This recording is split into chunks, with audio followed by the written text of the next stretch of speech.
लाल सागर में हूती के हमलों की वजह से दुनिया की अधिकतर शिपिंग कंपनियों के इस रूट पर अपने कारोबार को स्थगित कर दिया है और ये शिपिंग कंपनियां अब अपने मालवाहक जहाजों को लंबे रास्ते से होकर भेज रही हैं, जिसे केप ऑफ गुड होप के नाम से जाना जाता है। ये रूट अफ्रीका होते हुए जाता है और इस रूट से शिपिंग कंपनियों का माल पहुंचने में 20 दिन का अतिरिक्त समय भी लग रहा है। लेकिन जिस मकसद से इजरायल और पश्चिमी देशों की शिपिंग कंपनियों ने अपने जहाज का रास्ता बदला था, अब ऐसा लग रहा है कि उस पर हूती का ग्रहण लग चुका है।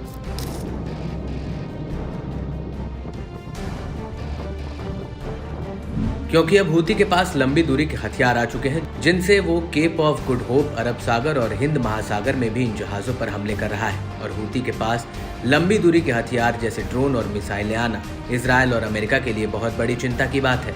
दरअसल पुर्तगाल के एक झंडे वाले कंटेनर जहाज पर एक ड्रोन हमला हुआ है, जिसकी जिम्मेदारी हूती ने ली है। यह हमला अरब सागर के सुदूर इलाके में हुआ है।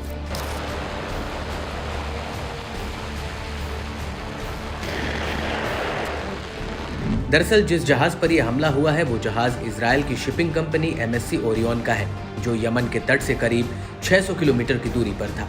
और ये पहला मामला है जब हूती ने इतनी लंबी दूरी पर किसी जहाज को निशाना बनाया है। और कुछ जानकारों का मानना है कि हूती को लंबी दूरी के हथियार ईरान ने दिए हैं, क्योंकि इससे पहले हूती के पास ना तो सैटेलाइट तकनीक थी और ना ही उसके पास लंबी दूरी वाले ड्रोन थे और ना ही उसके पास लंबी दूर से हमला करने के लिए नौसेना है। और ऐसे में इस हमले को लेकर कई सवाल उठ रहे हैं कि हूती के पास लंबी दूरी के हथियार कहां से आए।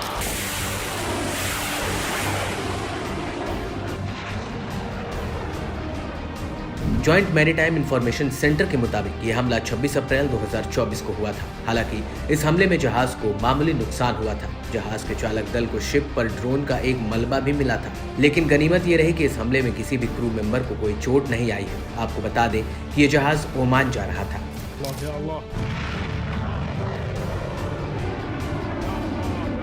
लेकिन इस हमले के बाद से ही ये सवाल उठ रहा है कि यमन के तट से सैकड़ों किलोमीटर दूर एक चलते फिरते टारगेट पर हूती कैसे हमला कर सकता है।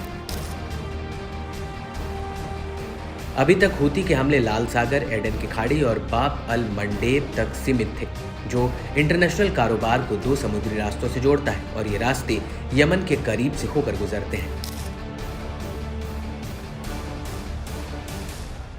लेकिन हूती के हालिया हमले के पीछे ईरान को लेकर शक काफी गहराता जा रहा है, क्योंकि साल 2019 में हूती ने सऊदी अरब की एक तेल रिफाइनरी पर हमला किया था, जिसकी वजह से सऊदी का ऊर्जा उत्पादन आधा हो गया था। और इस हमले के पीछे पश्चिमी देशों के जानकारों ने ईरान का हाथ बताया था। एक्सपर्ट्स का कहना था कि इस हमले में हूती की मदद ईरान ने की है और अब MSC ओरियन पर हमले को लेकर भी यही शक गहरा रहा है।